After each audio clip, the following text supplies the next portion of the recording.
Hello, everybody, and welcome to the second episode of the Roguecast. With me today, just the same as last week, we have Kevin from Howdy. RogueDeckBuilder.com and GatheringMatch.com. Welcome back, Kevin. Hi there. And a guest who was supposed to be on, but he couldn't make it in the last minute, the artist formerly known as New Law Student and the new MTGLion, Tony. Hey guys, Welcome, Tony. I hope you enjoy your stay. I hope so too.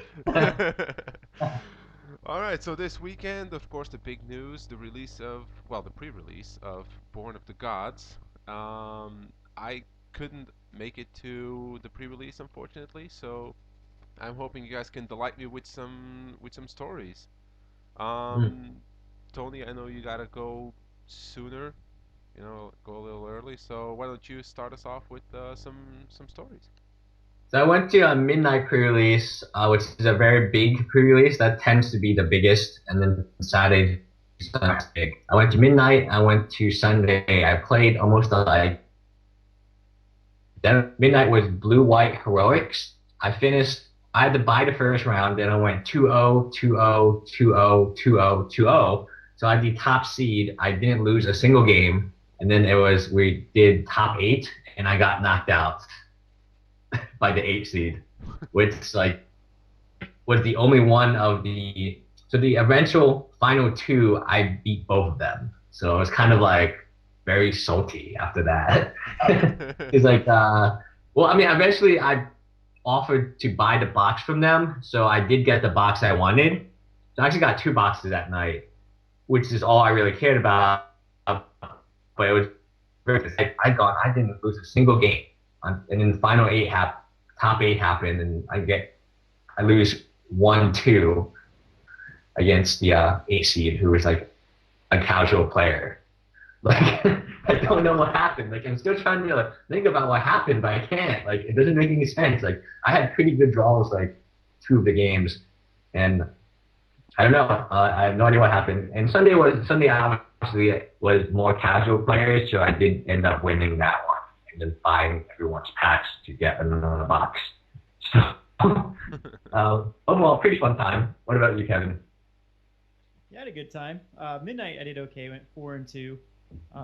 I ended up going blue as my color. I would have preferred to go any other color besides blue, actually. But at the store that I was at, we were having a hard time finding players that wanted blue. So I went blue. Ended up not going blue. Ended up going red, white heroics. Got a two Titan strengths and a fabled hero. So that kind of solidified my colors right there. And did pretty well, but my deck was kind of a one trick pony. I had removal, but it was all in white. I didn't get any red removal, and the white removal was kind of awkward through I think two divine verdicts and two of the XL target tap creature, but it's sorcery speed, and so it takes a while before you can actually. I mean, they can still swing in for one turn before you can still exile that card. So I mean, it was a fun deck though. I swinging for 16 damage with a fabled hero is pretty fun just to win games out of nowhere. But had a good time. I'm really liking, as far as the limited appeal of Born of the Gods, I think it meshes really well with Theros. So What do you think about the like the draft? I'm a little cautious about draft because it is two packs and one pack, right? So it's it's usually, kind of strange. how are they going to do it? Are they going to do two packs of Born of the Gods, one Theros? Because usually it's two I Theros, thought it was one. the other way around. I thought it was the other way around, kind of like Darkest Sentinel. Traditionally, Magic's always been with it. So I'm thinking, I mean, that's how it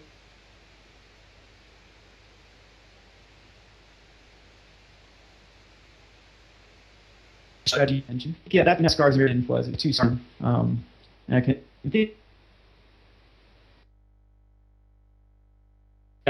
looking through. I mean, we drafted a ton for all the people that won packs. I mean, draft on Saturday night, and when we triple drafted, Born was a lot of spells and not very many creatures is what I noticed. And that's kind of the opposite with Theros. I mean, Theros, you have a lot of heroic guys, but not a lot of ways to really enable the heroics. And Born of the Gods is kind of opposite. Yeah, I haven't really drafted the set, so I'm kind of excited because it does look, at least in Sealed, it looks pretty fun. Yeah, there's a lot of combat tricks, and that's the type of magic I Yeah, like. it's good for better players. Like better players are going to enjoy the set Yeah, more than there's fewer bombs, I guess, or the bombs themselves you can use combat tricks to kind of get your way out of it. yeah. Nice. There's lots of answers for gods in Born of the Gods. You've got the revoke Yeah, existence. revoking existence. I didn't pull a single revoking existence all weekend. That was like crazy, pretty crazy. I didn't pull a single one of those, and I ran into gods all the time too. Really? The new ones, the dual Yeah, color. because I'm telling you, like these packs are seeded like crazy. They're like absolutely seeded. Like that, you're more likely to get a god from like this weekend than you are if you buy like a box or something next weekend. Pretty crazy. I mean, I don't think the new gods. Well, I mean, Xenagos might be good, and Mogus, but the other ones I seem a think little Xenagos is a trap. Xenagos is a trap. He looks good, but I feel like he's not going to play good. yeah, Mogus, that's the one that I want to put money into. yeah. I think Mogus might be the better one. Um, I just don't like I just don't like anything that makes you overextend. You know, because you're just a supreme furthest away from losing everything. It just I don't know, especially the blue-white one. Blue-white does not want to overextend. For devotion, you're going to naturally want to extend anyway, because that means you have void presence. You know, that's never something bad. Hmm. If you have 7 devotion on the table, I don't think you can ever be prepared for that. Especially that's why Mobius makes the most sense because you're aggro, so by definition, you should have all your creatures on the field at that point in time. Yeah, yeah. Well, I think people are overlooking Mogus. I tend to look at Mogus more of as an assemblable legion rather than actual beater creature. Because I think that's where Mogus fits the best, is in more of a black-red control, and then you just get 2 damage in per turn. And then it's always threatening. It's always there to hit for 7 if you can get Devotion active. That's the deck I'm going to try to build anyway with Mogus. I think there's better 4-drops if you're just a black-red aggro deck. I've been looking to build a Rakdos control deck ever since Return to Ravnica, basically. But there was always something missing. Maybe now with Mogus, we have that. Well, I don't think Mogus will be a 4 of just because he's legendary. So, um, I think Rakdos does need some more help outside of Mogus, and I don't know what that would be. I don't know if that's actually in Born of Gods. Yeah, maybe not yet, but it does help a lot. You know, maybe make it a 2 of in the deck, but I don't know. There has to be a way to make Rakdos control a thing. Kevin, you're up. Yeah, Make it I don't happen. know. I actually like the black or the blue-white god after seeing it in action, and But then again, it's one of those decks that most of the blue-white decks right now aren't creature-based. They're usually like there's UI control right now, and there's Esper control, and you have kind of the Esper mid-range, and I don't think the god really.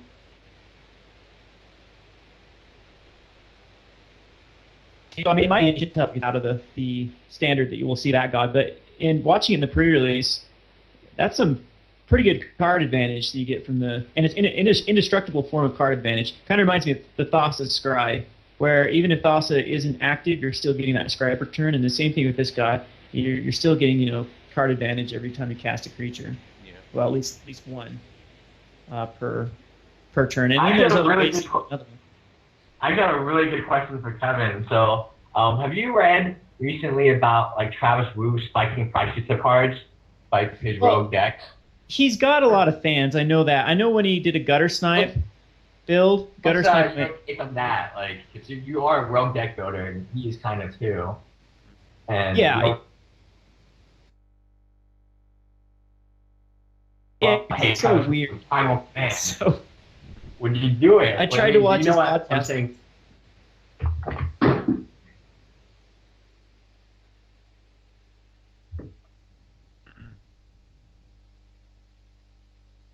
Did you lose me here? No, no. No, no, Okay, not sorry. yet. So what was the question? The question is, so there's been some discussion about like Travis Wu being able to spike the price based on his rogue decks, right? But he, I don't know. The question is, if you ever got that popular where you can kind of spike a card's price, would you ethically be okay with buying the card first, because you already know what it is, in paper or digital format, and then spiking the price? Hey, That's what we talked about. that's just like sponsoring a hockey stick. That's playing or playing a certain basketball shoe. I'm definitely fine with that. If I ever become popular enough, you bet I'll be. If I know a deck is good enough, yeah, I'll buy them all out before I release that. Look at honest, right? Look at just Yeah, I used to play a people lot are when I was in an urban area, but now that I'm in a rural area, it's really hard. I mean, I don't like to buy online just because of the time it takes to receive the cards and then ship the cards. And that's, buy digital like, I cards. used to sell on TCG quite a bit, but the cuts, that 8% cut is huge, and same with eBay. It just really cuts into your profit margins and whatnot. So when I was in an urban area, I speculated a ton. I mean, my greatest speculation was Hellrider. When I at least had 50 Hellriders at, like, I think I got them for under $1, and then got out of them at 12. And so it was the reason why I was able to get back into Magic 2, because I don't know if I've told this story before. All my cards were stolen. I had them all in my car. I was going to sell all my cards actually, and someone broke my windshield and stole all my cards, about $8,000 worth of cards. That And happened then I was to our friend. That happened to our friend Zemet recently. So yeah.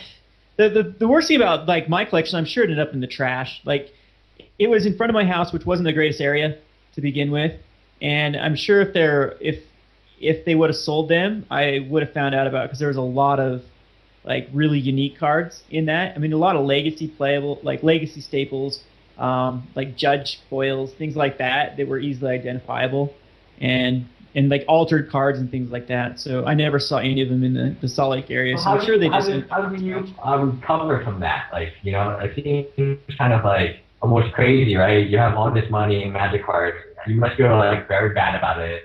And I'm thinking how like what Zemic's feeling right now, and like what you were feeling back then. Like, why would you return to a game? Like, I've had like stuff stolen, but not on, not to the extent my like entire collection was stolen. And I have sold my collection before, but always in the kind of positive, hey, I made at least a little bit of money here.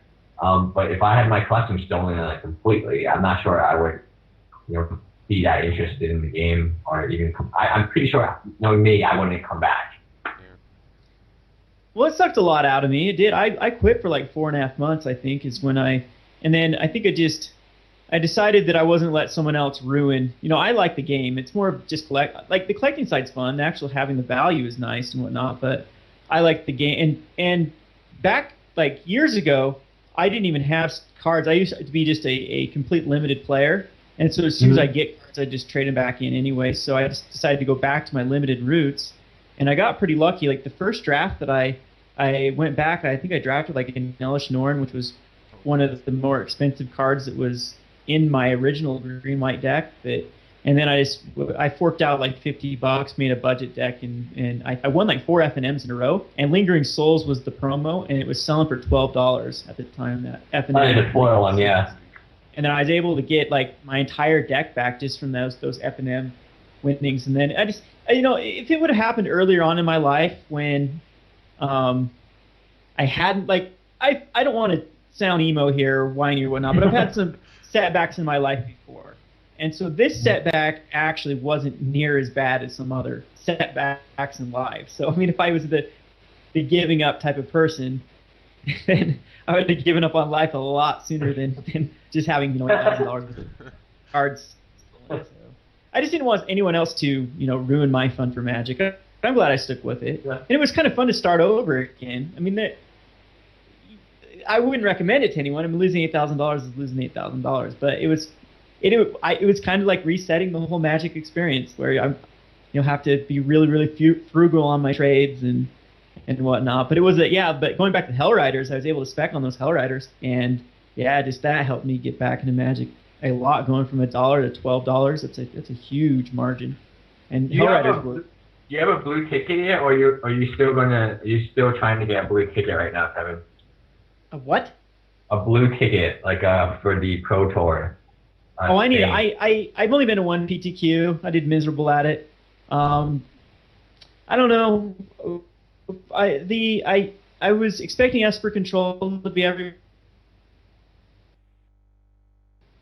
I win, and I'm like, yes, all right, this is gonna be my day. And then the deck did not cooperate from then on out, and didn't see Esper Control again. So, but anyway, I think, I'm definitely gonna be practicing a lot for this next PTQ. I think this one yeah. is definitely my favor as a deck builder, as it will only be 2 weeks. It's not this week, but the next week's the PTQ, and so Born of the Gods will just be brand new, and I'm thinking it's gonna be in my advantage. Just I'm good with playing untested decks and whatnot, so we'll see how it goes. Well, I was going to say it's in Spain, so actually, one of the people I play with, Hai Bing Wu, or Hai Bing, something like that. He recently got the one in San Antonio, and I like always wanted to know what it covers. Apparently, it only covers airfare. Yeah, it's just Right? airfare. Yep. So I assumed it covered hotel and No, meals, but no, it was pretty so funny. out of I was gonna go to couchsurfing.com and just couch surf in San Diego, but then I got picked up by Gathering Magic, and they actually paid for all the hotel rooms, and that was awesome because hotels in San Diego is very expensive. I was looking at it, and so yeah, exactly. Like these places are like really popular places to visit, like yeah, Spain, Paris, right? Um, so yeah, it's nice that you had a plane ticket, but you're still looking at hotel for like yeah. 4 days, let's say if it's international, and you're Well, still I looking think at meals. with And mine it was they probably spent the least on me. I was probably their cheapest Pro Tour competitor because Salt Lake to San Diego is probably about a 10-hour drive, and I think the cutoff is about 6. If you're under 6 hours, they just give you like gas money. They don't even buy you a plane ticket. oh, they So just give you gas money, really? if you're within like 6 You hours, serious? yeah. Oh, Like, wow. Kevin, you Me, they serious? did a plane ticket, but the plane ticket was only $240 round trip. So, Oh, I mean, I was probably their Sounds like- cheapest. That sounds like Okay. a terrible, like, I don't know, I don't want to sound like, I'm not Wizards' greatest fan, right? But Yeah. it sounds like everyone should at least get like a stipend, And then how you want to spend the stipend should be up to you, not like, hey, you live right next to the PTQ place, right? So let Yeah. me just give you gas. Like, if it was gas money, I would have been kind of offended, to be honest. Yeah. Well, I think they give it's like I said, I think it's a couple $100 if you're in that 6-hour range. I'm not sure how it all works, but yeah, I've got a little bit of beef with Wizards. I think they really should step up their pro scene. I know Brian Kibler's already done articles on this as well, but I think I really think they need, like, I used to play like professional poker as well, and just the prize payout for that kind of stuff. This PTQ I just went to, there was 220 people, and again, the person that won is going to get a plane ticket to Atlanta. I mean, Atlanta's like that's a cheap plane ticket because it's a huge destination for all flights, basically. All international flights go through Atlanta, so I'm sure from this one was in Fort Collins, so I'm sure Denver to Atlanta is not a very expensive round trip. But I mean, out of 225 people all paying, how much was it? $25? I mean, that's over $5,000 in just the entry fees. And I know the majority of it goes to Wizards for the PTQs, and then like I don't know how much it is. They did give out quite a bit of prize support, but still, that's kind of like the stores usually spice the pot anyway, just to give people a good experience and get people coming back. So yeah, but like when I just heard it was a ticket, and then like Hyping was like, oh hey, I need to live in a hostel, and I was like, well, first of all, he said that he was going to get like a hostel, right? And I was like, why? Like, Wizards didn't like provide anywhere better for you to stay? And he's like, oh no, Wizards doesn't provide for us to stay. Yeah. I was like, did they give you a ticket to a country, right? That you don't have a place to stay at, and you yourself have to find it like in Spain. You have to go online and find a place. I just find that very I mean, it would be like, hey, here's a job interview. We're going to give you your plane ticket, but we're not going to cover Yeah. your hotel, right? It's like, well, you do want to go to the job interview, but at the same time, you're just like, come on now, right? Why did you not cover my hotel? Thank you for the plane ticket, but I think at gold and platinum level they start to compensate for that sort of stuff. But no, platinum level gets hotel and like they well, actually get platinum is like, how many people is that? Is that like 20 people or something? Something is like, it 20? I Yeah, think maybe it's something so. very small. Yeah, it is pretty small. I know that. In comparison, now I don't know what is the figure of Magic players. I've heard 12 million is the latest figure. That sounds high. That sounds kind of Yeah, high. well, I know in Zendikar it was only around 2 million. Because there's You know, only 300 million in the US, just to give us like a general range. I know there's international players. So like that would be saying that 4% of the US plays Magic? yeah, I don't know. Well, if you look at like you go on like Dota at any given time, there's 600,000 people playing on Dota, and so you got to think of all the casual players. And well, what I read was this is DCI numbers, active DCI numbers was 12 million, and Well, it's just I have like 7 DCIs because I always forget my yeah, number. So like I'm active in the database 7 times under the same name. that's how I was until Wizards called me and made me merge them. Oh yeah, I because you're like you play more in tournament, higher level stuff. I'm more of like, hey, I need a new DCI for my FNM. Yeah. Like, so if everyone's like me and they have like 7 or 8 accounts, then that really Yeah, I don't reduces. know how I'll have to find that article because it was Hasbro that I think put out the numbers. I'm not sure though, but I mean it's grown a lot. I know that. So I mean Oh, yeah. they could expand the platinum base and the I think the movie in 2016, if it's like even decent, that should expand it like huge. yeah. Like it's huge. They have a movie like 2000. I mean 2016. I guess like they can hype it up a little bit, but I feel like that will definitely bring in a lot of the vampire crowd. Mm-hmm. Uh, a lot of those golf Well, kids. Magic's starting to get more mainstream too. Like I noticed our local game store there is the cooler kids. We'll put it that way. Have I know I'm in a very rural town where there's nothing to do, but we've got like I said the cooler kids at high school are playing. And when I lived in Salt Oh, Lake, that's the place I played at was like Nerd Central. I mean, it was no, yeah, that's exactly what I was gonna say, Kevin. Is when I played when I used to play at the official Wizard store. Like Wizard of the Coast used to have its own store in the mall, like where I live in Pennsylvania. So I used to play at the official store, and the people like who would also the classmates you would see playing the game, right? They were definitely not the coolest kids to yeah. be like kind to them. And I honestly caught the game. I played it like when I was a little kid, um, like really, really time. Like I played it.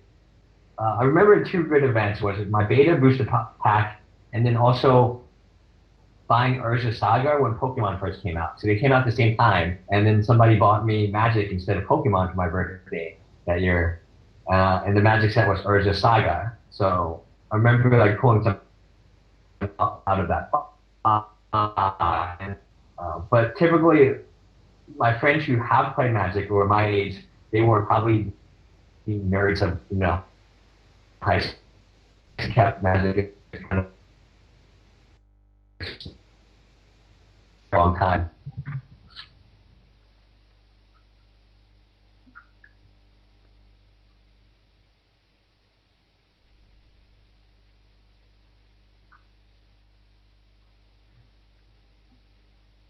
Did you guys lose me? No, no, I got you. Okay. You guys want We to lose talk Tony? about the Oh, he's uh, back. Oh, we I think we had lost him for a second there. Tony?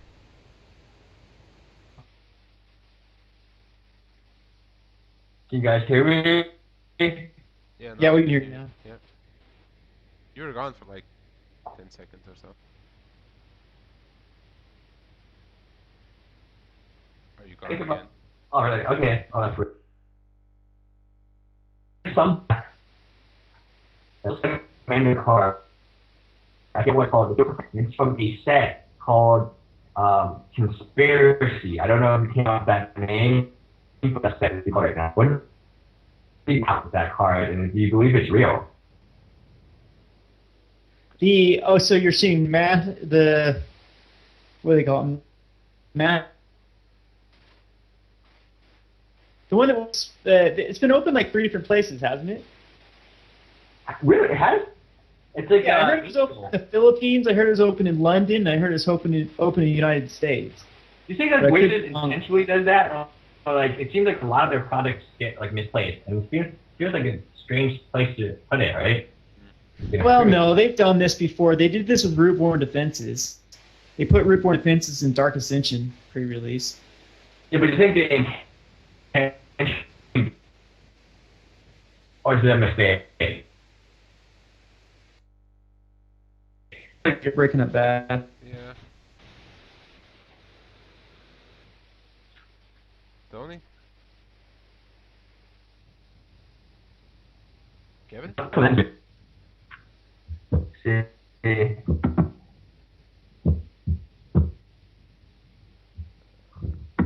you guys hear me still or no? Yeah, now I can hear you. But now we lost. Okay, yeah. Sorry for breaking up bad. I don't know. My connection says it is fine. So, I guess my question was, do you feel like Wizards intentionally does that, like puts new cards? Oh yeah.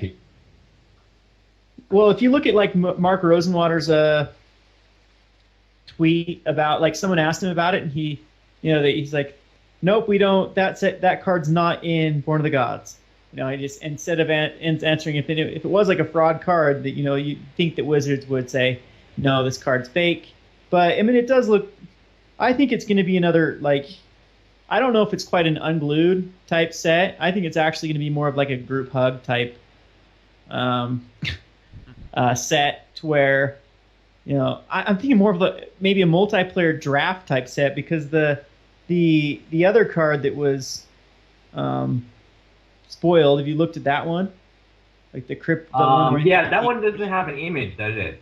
Well, this is what ended up. The story that I heard is what happened is that there was like a phone number on that card, and so they called it, and it was like a landline. It was like an answer machine that read off like a cryptic message, and they had to decode it. Okay, that's so nerdy though. Like that's such like. Yeah, I know. I don't know. Like, why would that ever happen? Like, why would anyone want that? Like, to call like a number they didn't know to get a cryptic message.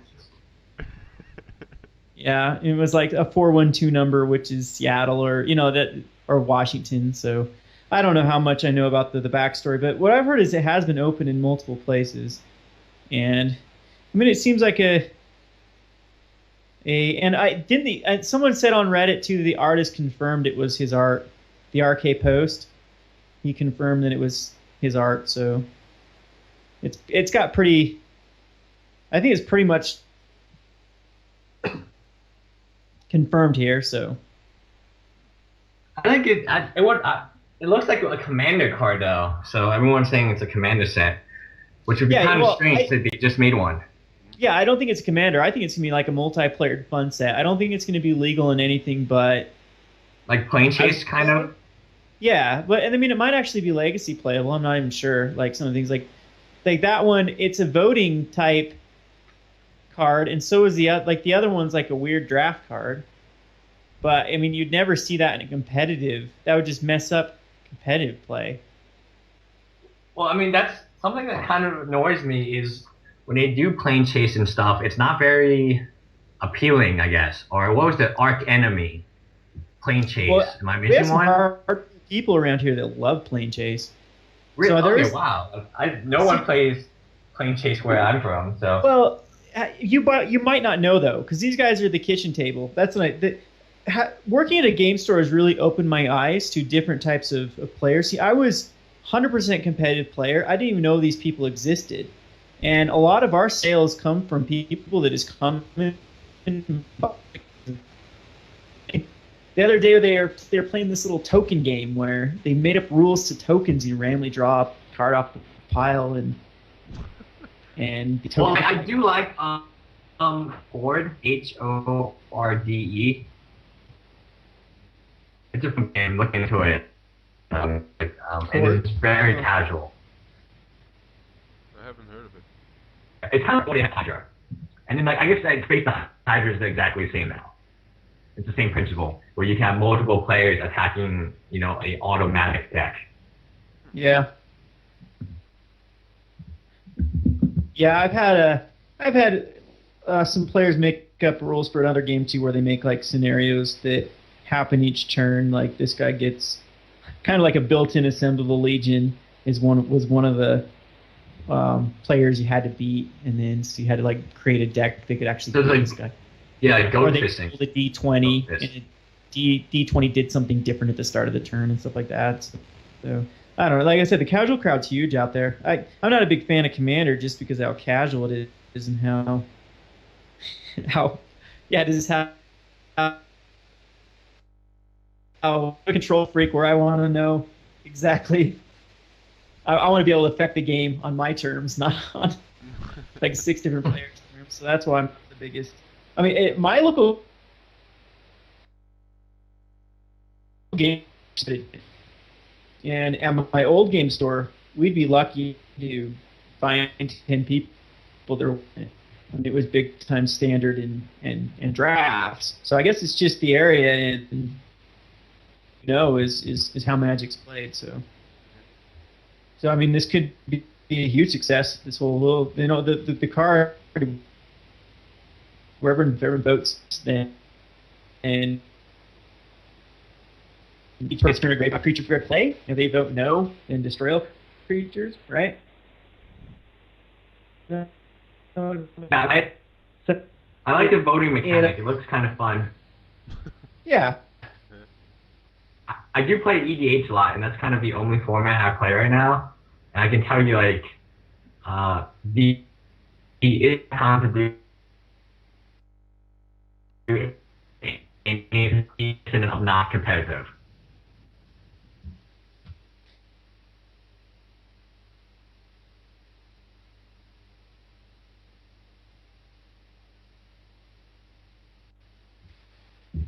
So you don't play standard at all anymore, Tony. I think Good black deck. Oh, no, he is. What's that? Draft a lot. I draft a lot, and that's typically I only I'm cutting down Magic from like 2 to 4 times a week to just like 1 or 2 times a week, and I prefer to draft. Yeah, that's what I used to only do was draft, but yeah, no, But I also play like other card games, so it's kind of like yeah, I still play this Card Fight Vanguard game, but it looks like it's going to go down. Like it's losing participants like every day. see, I've been ignoring Magic recently because I got this computer finally, thanks to all my lovely fans that, like you, Tony, that donated to the cause, and now it's fast enough to really run Dota, and so I've been playing a lot of Dota lately. So you need to quit that, and focus back on Magic. I get you. I get burned out of Magic. I've been spoiled. Exactly. Like I feel like I need to play other card games. And that's why like on my YouTube channel, like it's so like sometimes you get sick of making the same Magic videos all the time. Like people just want to do box openings. They just want to do like finance, and like they complain about it, but at the same time like don't tell anyone this, but we are gonna do Card Fight Vanguard just because my other account is still like I have no idea when it becomes unsuspended. Almost not suspended. It's not wrong term, Yeah. but like it gets the fraction goes away because I heard that it goes away after a bit, but it's like 8 months I guess. And I know that when I post that Card Fight Vanguard video, so I'm sitting on like 100 promo packs, which are actually kind of valuable in Card Fight Vanguard. And I don't want to like not open them on camera because it seems like a waste of money. But I have no channel to upload it to. And I know if I'm going to upload it to my Magic channel, the feedback will be very, very negative. Because I've done it before in the past. Yeah. I don't know. Well, And you like it's just like can't all please. of you guys just want to play Magic and watch Magic videos all the time. Like, come on now, like, right? Yeah. Yeah. You can always start a new channel, I guess. Like That's a lot of work. Lion. Yeah, Trust me, that's it's how a I'm lot at. of work. I always want to be like, I'm going to start this because I don't think fans will appreciate it. But I mean, you can get some fans from that side of the, people that are interested in card fight. I mean, I think it's just a good move to expand. Like with my channel, I want to expand into some other games eventually. But Yeah, but would you expand with Rogue Deck Builder the channel, or would you make a new channel? like you said, too much work. That's, Yeah, but yeah, that's what I'm saying. But if I put it on on this channel, people are gonna like give me some hate for it, right? Like I already know what's coming, but it's too much work to make a new channel. It's your channel. It's not their channel. It's your channel. That's what it used to bug me when people didn't like my videos or blah, blah, blah. Now I just don't even care. I'm doing this for me. I'm not doing this for other people. So. Well, I think you have to. So having done this a second time, right? I realized the mistake I really made the first time was I used to take it like way too. I used to take the comments way too seriously, right? Where it's like, hey, I hate your content, and then I would like respond and react to them. And now like the second time around, I just don't even like respond, right? Yep. So I think that's definitely the way to go if you guys out there are thinking about making channels and stuff. I feel like there will be a ton more in the YouTube community, especially after 2016 for the movies. Yeah, I mean it's growing already. Like we're some of the bigger channels right now, which is so sad because if you look at like League of Legends or Yu-Gi-Oh! I always look at Yu-Gi-Oh! And even the crappiest channel will have 10,000 people subscribe. Yeah. Like Amanda LaPalme, her Dragon Duelist, has like 50K subs, and she makes a video once a month, if that. And they were like, and she won't make a video for 6 months, and then she'll post one, and then like, I'll get like a bazillion views, and she's like, what? She's like, what? This person hasn't like really tried. Yeah, I look at like the powerhouses like Channel Fireball and Star City. I think Star City's at 25,000, and Channel Fireball's only like 35,000. But like in comparison, that's like the size of a regular Yu-Gi-Oh! Channel. Yeah, or like Call of Duty, a kid that just like rambles on Call of Duty and isn't even that good of a. Like you said, terrible videos, and they have tons of subs and tons of views just on. Not to talk bad about this one guy, but MCO40 is like I think HQ they're doing some type of like negotiation with him. Have you ever seen this MCO40? Like his videos are like really poor quality, and like if you look at his trade binders, it's him shaking a camera up and down, and it's like it makes me nauseous almost. It's like, dude, this guy has like 50K or 40K of subscribers. Like, what? How? Is that a Magic channel? No, that's a Yu-Gi-Oh channel. Oh, Yu-Gi-Oh channel. Okay, yeah, because I'm like, man, I don't. Besides loading, run, and ready, is there and if you consider Day 9 a Magic channel, is there and Wizards, is there anything like above 50,000? I think Mr. Orange, right, from Star City. He's below. Yeah. He's below 50,000. Oh, he's below 50. Oh, okay. Yeah. Wow. He is? Yeah, Oh, I thought he's like 45, I believe. Oh, I mean, awesome. and that's like the majority of subscribers. Like, majority of the community is probably, I would say, our entire YouTube community of Magic subscribers, not even channels, is probably less than 200,000, I would say. Yeah. Yeah, well, Wizards itself only has 135, doesn't it? Yeah, exactly. So, like, if you were going to subscribe to a channel, you probably subscribe to Wizards of the Coast. Yeah. But I feel like in the next few, it's because Yu-Gi-Oh! And Card Fight Vanguard. So I used to make Card Fight Vanguard videos, like, in one day they would get like 6,000 views. Like, it was insane. And I just, because there's no like cartoon or there's no characters. I mean, they're making Planeswalkers characters, but no one actually knows what the story is. Like Dragon Maze is supposed to be a very like clever story about like people like racing in the maze. Like I don't think you can find anybody who actually knows what happened. Yeah. Right? The whole pre-release stuff was based on what's going to happen. Pick your guild to enter this race of some type, right? And there's a champion, and then like a guild leader, right? Like, can you either of you two explain to me who won, or did somebody win? What was the prize, or what was the Somebody end of must the have won. game? Wasn't it I don't like know either. Niv Mizzet who wanted something out of that No, thing? Jace won, but I can't remember how. Oh, he did. But what did Yeah. he win? What was the prize? Or he must have won Peace and something, right? harmony. I can't That remember was the what it. prize. Was. I thought the prize was, hey, you become a planeswalker. One of you I 10 think guild he members. won it. He won it so that all the other guilds so it restored the power balance between all. So a certain guild didn't win and destroyed the power. I don't even know. Like you said, I know very little what's going on in Theros just from the flavor text of the cards Yeah, and bits okay. and pieces. Can we kind of try to guess what's going on in that set? Like, Yeah, so Xenagos is like a bad god, I guess, and he's a yeah. planeswalker and a god, and he's the main enemy, or is it like another main enemy?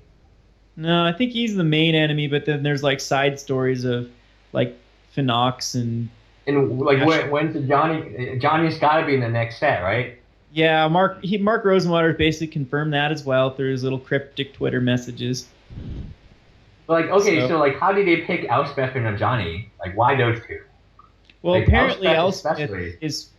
Elspeth might be from this plane originally. Like, Oh, okay, that makes sense. And Elspeth's then, actually a god that became immortal.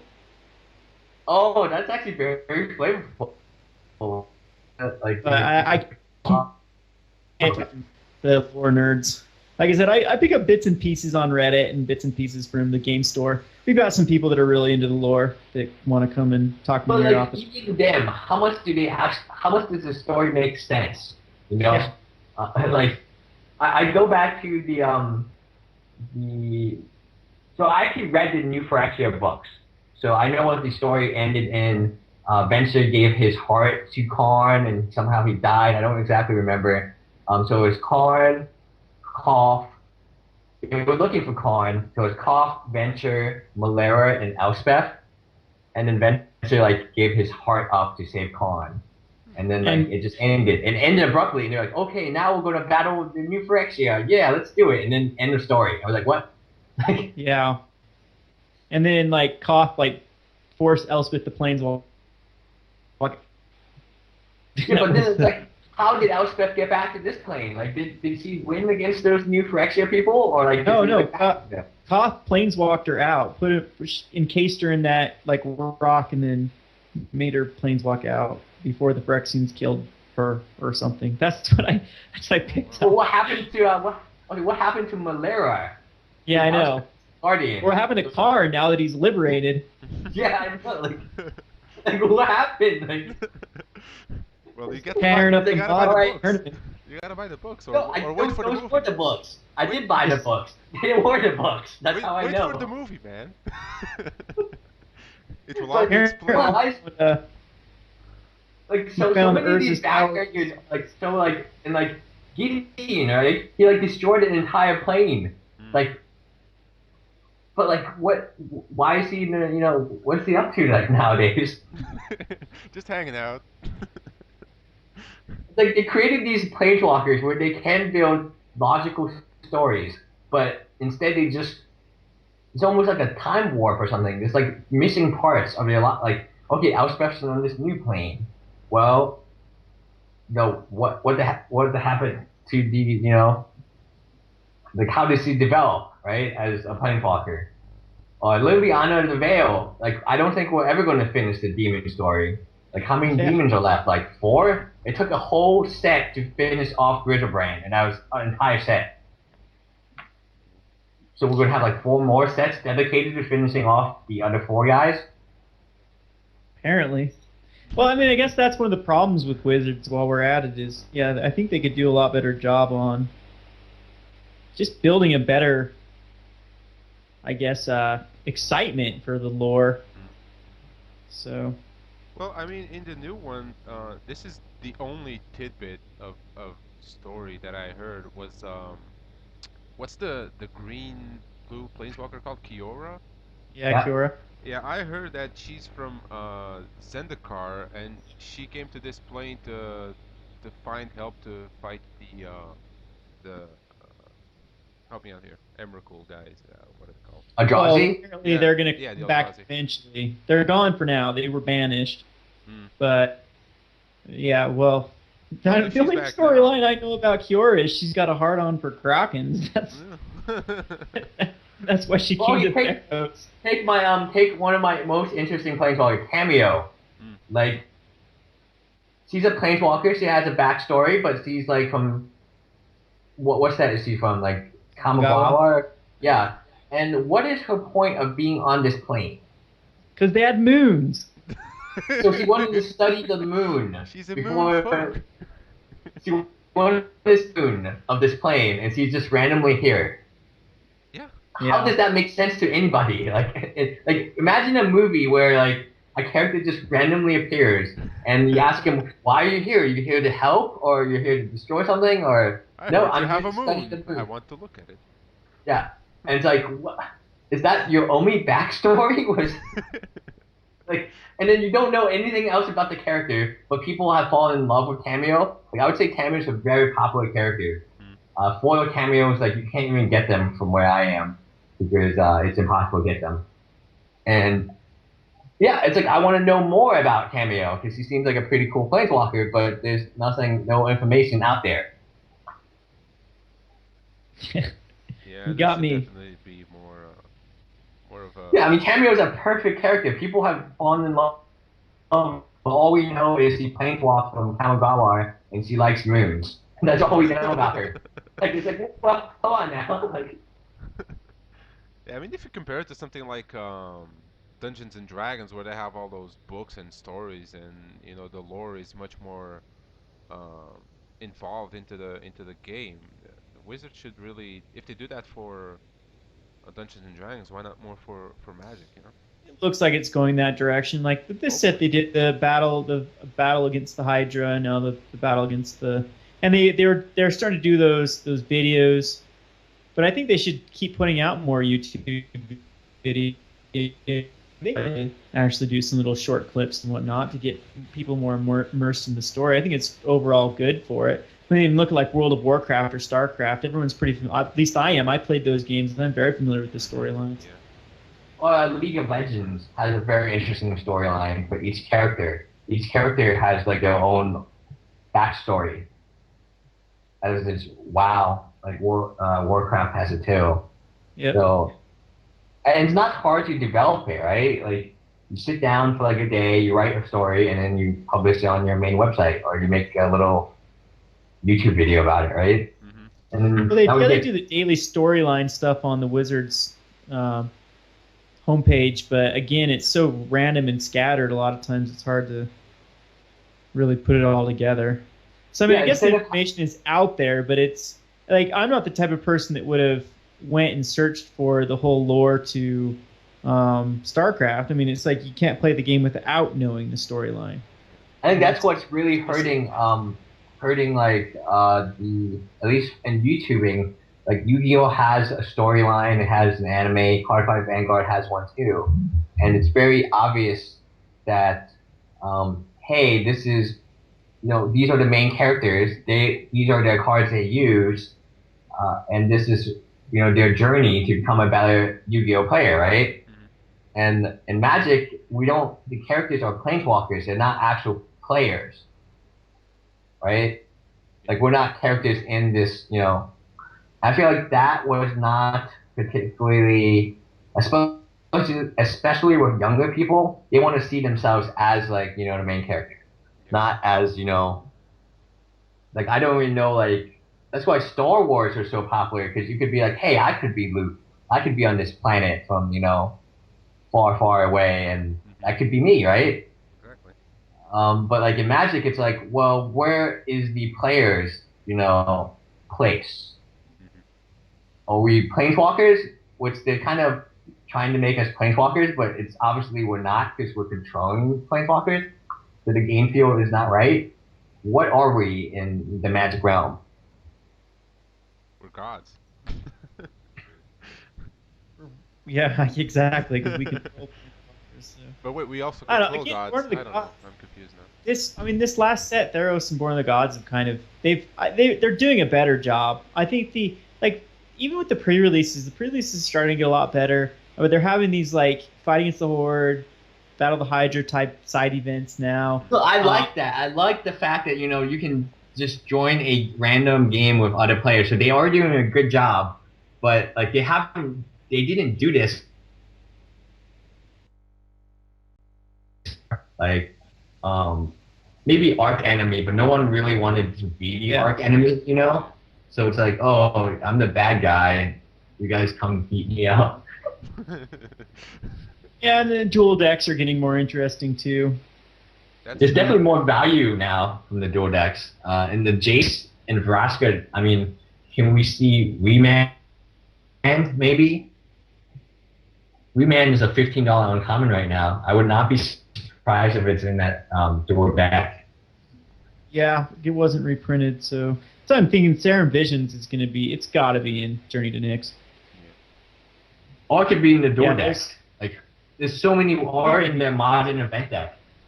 And that's why recently I don't really want to play this speculation game as heavy as I did before. So I sold quite a bit of my collection away. And it came down to the fact that, outside of counterfeits, which isn't that big of a deal for me, but reprints, like consistent reprints. Yeah. Like deck reprints, modern event deck reprints, Commander deck reprints, Modern Masters 2 reprint. Like, it's just such a headache for any speculator to deal with it, right? You're sitting on Karn Liberated, and then he shows up on the modern event deck as a, 2-of even, right? Then your $40 card is obviously not $40 because you can buy the whole 2 of them for $7 and get the rest of the deck. And yeah, it's scary now on like Commander. Commander used to be a pretty safe little investment because they were slow moving, like going up. Yeah, exactly. Like, all of a sudden, demand spikes. But then when they, like you said, when they print these massive sets. When I used to trade for Commander cards, like I thought like these are cards that are very similar to Legacy. They will always keep their price, right? Yeah. But like something like Fraxamunder, which I had in foil, after they reprinted in the Grixis deck, which has so much value in it already, it's even its foil price plummets, So yeah, Commander is definitely one of the things I was place. White of Precinct 6. I was stockpiling those like crazy. I'm like, oh, this is going to be. It's going to go under the radar. People are going to not use it in standard, but it's going to be a Commander player. And then they put it in a Commander deck, and it's still in print. Yeah, exactly. So I'm like, what are you doing? You know how many rares they print, right? It's like what, 30 rares times 5 decks, 150 rares that they have to randomly pick. So like, and then it's just not, it's just not advisable right now because they're just come on, reprint, dual deck, then modern event deck, then modern masters 2 probably, then the core sets themselves have a ton of reprints, right? Yeah. And it used to be core sets had the most terrible reprints.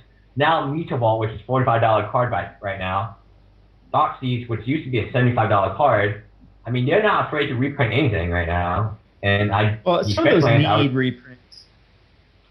So I think I think Thoughtseize is a good reprint. But they definitely are going to need the right? So you shouldn't be specking on Festlands, even though they are like $50 a piece. I think right now is the time to sell. Well, June is probably the time to sell Fetchlands. I don't know. I'm thinking it's got to happen in M15. They've got to reprint either the Onslaught Fetchlands with the Zed Fetchlands in M15, or otherwise Modern's going to be inaccessible to the average person. And I know there's a lot of snobs out there that are like, well, it should be anyway. And I think Modern, it should be one of those formats that should be very heavily played. We already have Legacy and Vintage for the, kind of the high roll. Yeah. Yeah. That's so what I. We're not accessible format. Yeah. Or otherwise, I'll have to bring back Extended. That's the only other thing I can think of because I think that the more, I don't know casual competitive, I guess is what you'd call it. They need more than one format because Standard can get stale. I mean, one issue I have with these snobs is they have so much money tied up in magic cards, you know? Like I was talking to some of the people in my store, my friends in the store, and they have as much money as I used to have tied up in magic cards. And they have like student loans, they have card payments to make, they can barely make rent. And I asked them truthfully last night, hey, you know, I have like some disposable income, so like spending money on magic is okay for me. But like for you, you're just like a grad student or a college student, and I know you have like a ton of like loans and stuff, and you're working at, you know, a comic book store. How can you kind of justify like having a cube worth $10,000, completely pimped out on cube? And like they honestly, I asked like a few of them last night, and they are my good friends, so it's not like an offensive question to ask your friend. And none of them came out with like any type of answer. They just said, "Oh, I enjoy the game." Yeah. But if you have student loans and they're collecting at like 6 to 8% interest, you probably should pay those off first before you enjoy the game, right? Yeah.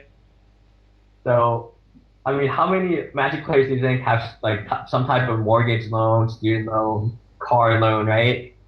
I would say the vast majority probably. Oh, I mean, most people do. Like 95% of like Americans, at least in America, we have some type of credit loan or that's just collecting interest. What is a better speculation, MasterCards or your student slash mortgage loans, which are consistent like 8 to 10%? Yeah, and I mean, enjoying the game is not a justification because you can always play formats like Pauper where you don't have to invest a lot and still be able to enjoy the game. Oh, you could just draft. Yeah, you can just draft. Exactly. So, I don't know. Like if you're a store and you're trying to make money, and that kind of makes sense. That makes a lot more sense to me. But you're an individual, and these individuals I know would never sell their collections. They would never sell, no matter what happens. Isn't that a pet peeve of yours too? Like as a speculator too, and I used to be when I was a high volume trader too. Is I would go to trades and then people would have their not for trade binder. That would be the biggest pet peeve. You'll have the not for trade binder, and they would show it to you, and you get all excited, right? Yeah. Well, I mean, why money. not for trade? Doesn't everything have a price? I'll sell my modern deck right now if people want to pay more than it's worth. My go-to Soul Sisters deck that I play all the time, I will sell it if they'll pay me more than it's worth. And yeah, it will take me a while to have to find those cards again, but everything is trade. I know we had a talk about that, Kevin. I think that it would be interesting if you made a deck and then you sold the deck online. And it was a pre-made deck by like a rogue deck builder deck, right? And then you put it on. I think that would be that's like if I was a deck builder, that would be very attractive to me. Like, hey, I'll make this deck for you. A fan in Brazil put together my From the Vaults Rogue deck builder and sold it at their store. I thought that was kind of cool. I guess I feel like there's a market for that. And you sign the deck box or whatever, and then you sell it. Like that's what I would do. Like, you know, honestly. Eventually. But yeah, I'm definitely not going to spend. So it's I don't know. It's pretty funny how I had a person recognize me in Fort Collins. That made my day. Nice. See, I've never met a subscriber yet who recognized who I was. And like before, the problem was I wasn't on camera very much, but now I'm on camera like almost every video, and they still have no idea who I am. Like there was a guy who's talking about counterfeit videos. Like he obviously watched my video, right? And he was just talking to me about it, and then he was like making stuff up to me about the video. He's like, "Oh yeah, blah blah blah." He's like, he works for Hasbro, da da da da da. I was like, "Oh, dude, seriously." That's hilarious. Yeah, I mean, my store owner knows who my channel. I go to these two stores, so they know who my channel.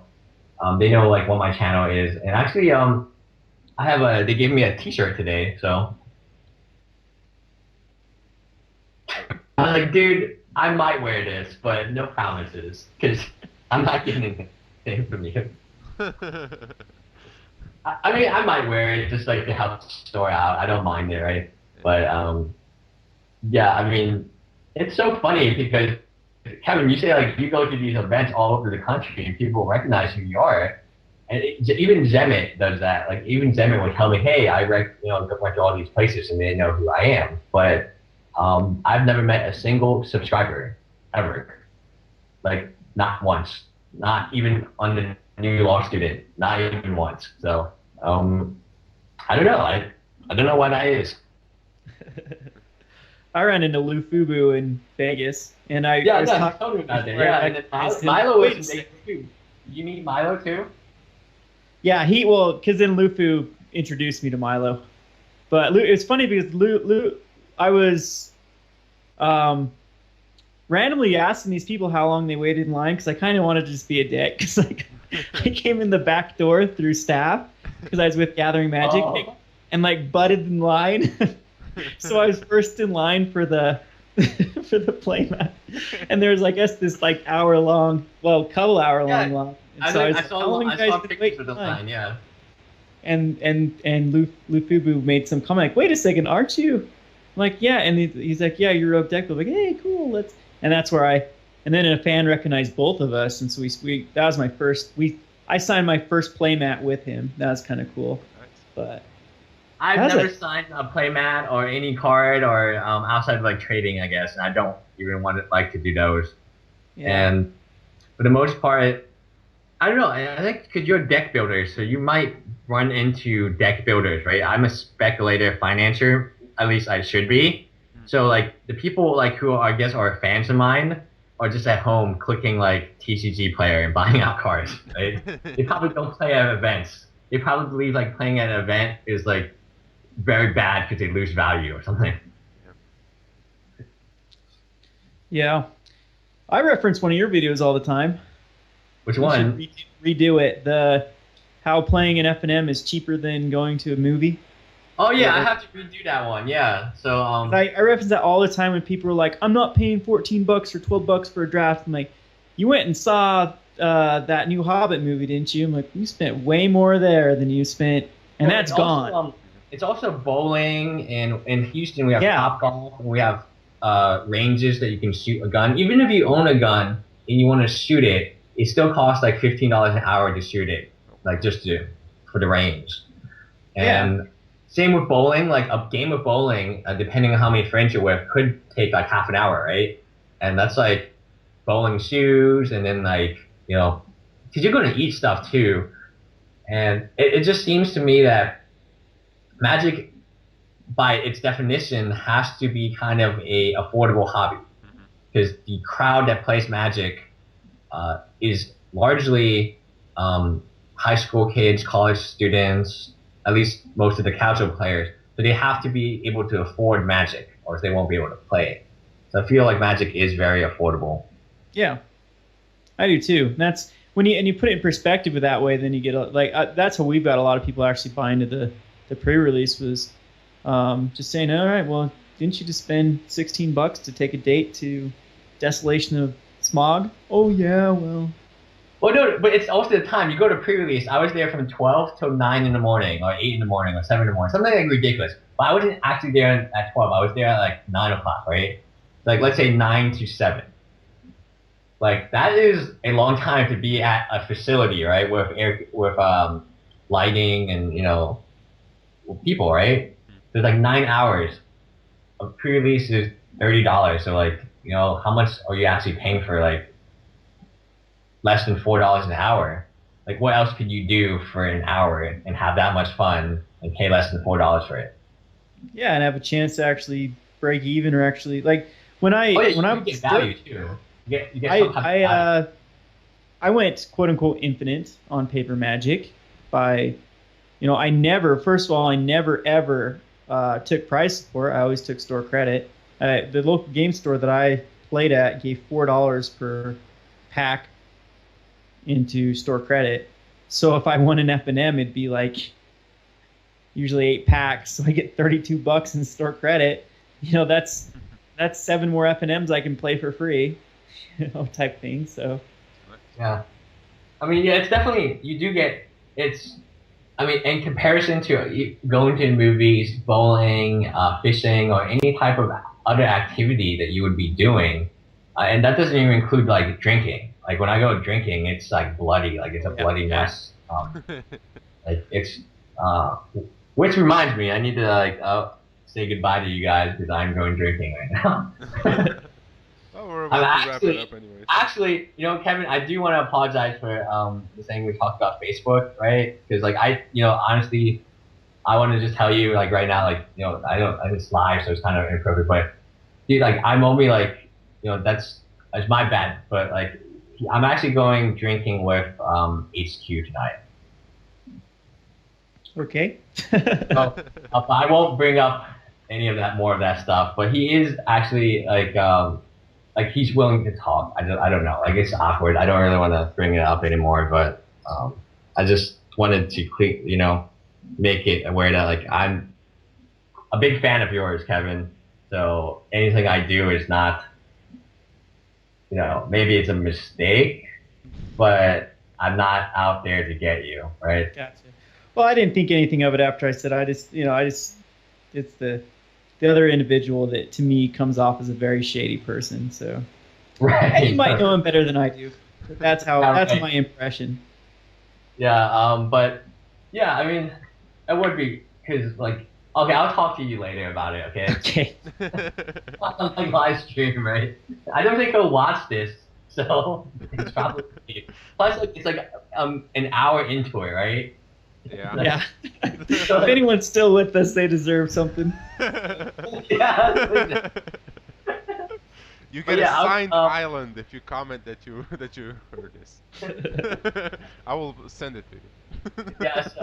So, yeah, I enjoyed this podcast, and if you guys want to have me on another time, just give me a little bit heads up, and definitely enjoy hanging out with you guys. Yeah, But I definitely. probably gotta go right now. So I just Alrighty.